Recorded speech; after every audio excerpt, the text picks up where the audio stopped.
Proportional Response, Book 1. Chapter 24, Part 14. A Feather Lynchpin. Henry's statement about the possibility of a Sultan version of Halistafar brought the mood of the room down considerably. Hannibal wanted to do something to recover the good cheer they'd all felt, but knew he could not. His voice came out far smaller than he liked. You don't think that could happen again with the Sultan voters, do you? I mean, if they managed to pull something like that off, they could use it as a starting point to take over again. Gods and goddesses know that the generations of living under the voters has warped Sultan society in ways that are hard to imagine. I have started to really look into it, and this time Galen broke in, his feathers still ruffled. Forewarning is high ground. We will need to have something already in place for the resolution. Specifics on how the voters will be held, with the primary directive that none of them will ever have network access, nor be within a few hundred miles of one another, and will have only supervised visitation. Furthermore, Kaz held up a hand. Yes, Galen, you are right.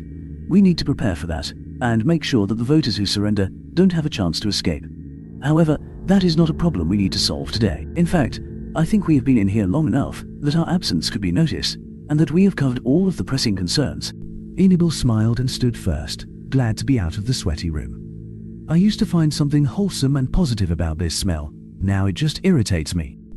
Is it the new having worn off, or a symptom of how badly I miss my fiancée? She had come to hate the Zoltans, Twily race or no. One of them had pulled a feather from her yesterday just to pick some meat out of his teeth, even though there were toothpicks right there on the table beside him.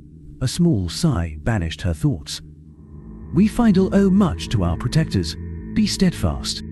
She paused at her front door, not wanting to open it and step out into a new day. Duty, that matters more, and you know it.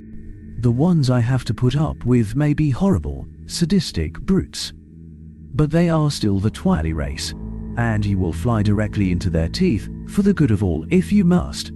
She heaved a sigh as she picked up her pace. I just hope my roommate is okay. She never came home last night. I do so worry about her, working at the spaceport like she does. I have heard that these Zoltans over there are some of the worst. I still don't understand why she messaged me last night and insisted I pack my keepsakes in a bag. She heaved a great sigh and shook her head again, then forced herself to turn the doorknob. The chime sounded on her comms, and she saw a single text message. Welcoming the excuse to stay home a few more seconds, she opened it, and her eyes widened when she saw the holographic, official seal of the Overflock. The contents of the message shocked her even more, then made her want to flutter with joy. All Feindal are recalled from Zoltan space and service. The humans are the new Twilight. Come home. She ran faster than she thought possible to grab the bag she'd packed, then made for the spaceport as fast as she could. Well, find out where those damned birds are and get them in here. He roared at his subordinates. He kept his claws sheathed, but only barely. He looked around at his control tower, with most of the monitoring stations, all of the ones built for those stupid little birds, standing empty. Bad enough none of them have showed up to work today, but something has me, and my people, locked out of the controls. I have dozens of Zoltan pilots, on the ground and in space, hammering me for landing or takeoff beacons, but the beacons only seem to be working for the Feindal ships. If I didn't know better, I'd think they were controlling our systems by remote from somewhere. 20 hours and countless threats of death, or worse, from ship captains, governors, and various voters later, and he knew the Feindal had kept some sort of control.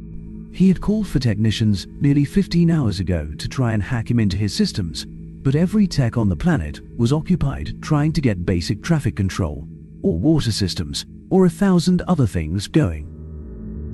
No one could be spared to get ships sitting on the ground or floating out in space with plenty of air still in them. Moving? No. He growled to himself yet again. The only ships moving are those damned little birds, flying away from us, leaving us unable to find our own balls with both hands. He snarled as another Feindal ship's engines roared to life. He'd tried to send security down to grab some Feindal getting on the ships and force them to break the lockout, but they had all sworn that they didn't know how, and worked in different areas and didn't have the codes, and on and on. He'd strapped 2 of them down and tried to make them figure it out, but they both died of fright from his handling. Then several dozen fires started in other districts, and a riot started somewhere, and they'd taken away even his security personnel. He felt pure red-eyed hatred as he watched the Findle ship lift from the ground and leave. He followed it with his eyes as it dwindled, and even its rockets escaped his sight. He looked down on the field and snarled, the stress of dealing with impossible demands and a lack of sleep finally snapping something inside him. I will go grab one of those Findle ship captains and personally make it take care of. The lights on all of the consoles in the control tower flicked on, and he heard the high-pitched whine of systems booting back up. He looked back out over the field and realized the Findle ship he'd just watched had been the last. Every Findle ship, all of them, I saw a number of them landing as I stood here, and they are all gone. What has happened? He suppressed a growl and had to make a conscious effort to keep his claws sheathed as he heard the drill skid across the metal. That entire sheet of metal will now need to be retreated. Damned conscript! As if I didn't have enough, he inhaled slowly through his snout and let it out just as slowly through his jaws. They can't help it, and getting angry at them will not get us anywhere closer to meeting the voters' impossible quotas. What the hell happened to my Findle logistics officer anyway? I can't get raw material in here for love or money. Still, keeping his reactions calm got harder by the day. The damnable voters seemed to think that they could just throw warm bodies into his machine shop and expect each of them to have an output as high and perfect as they thought his was. All those years carefully slacking, not letting them know just how much I really could do, has finally paid off, such as it is, as if having the time before to sneak some enjoyment didn't pay off then too.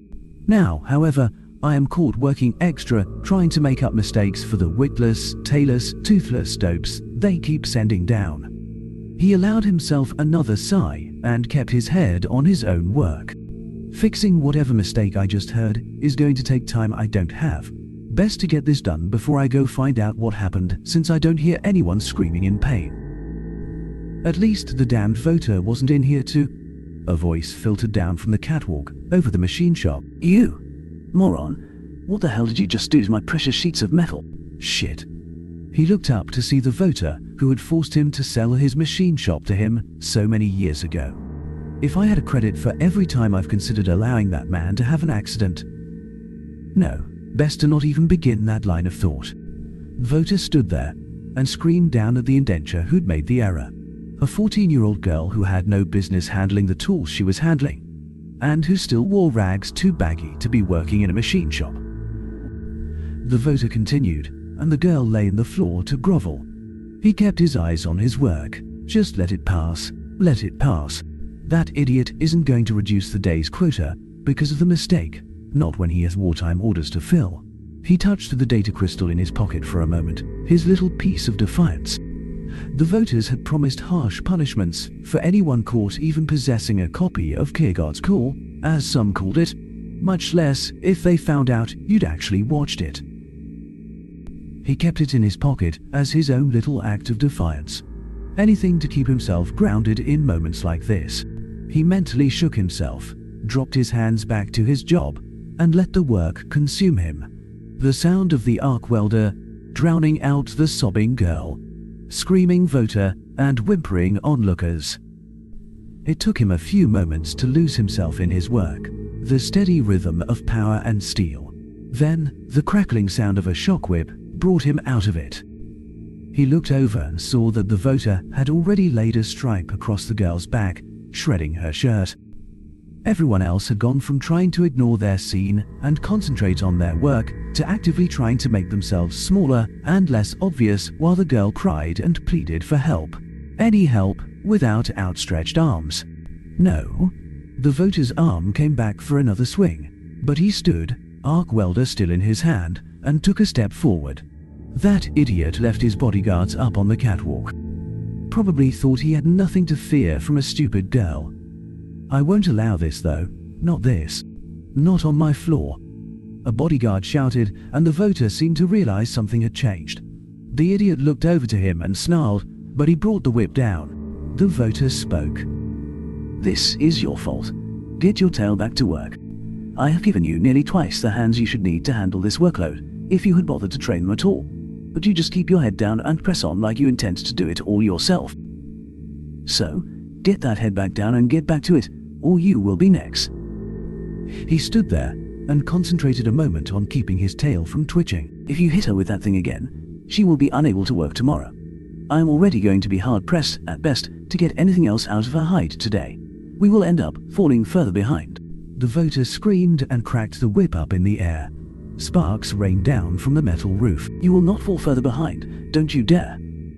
The voter pointed at him with the whip's handle. You are, as of now, personally responsible for making quota. Get these idiots up to speed on their jobs and get them to work, or else.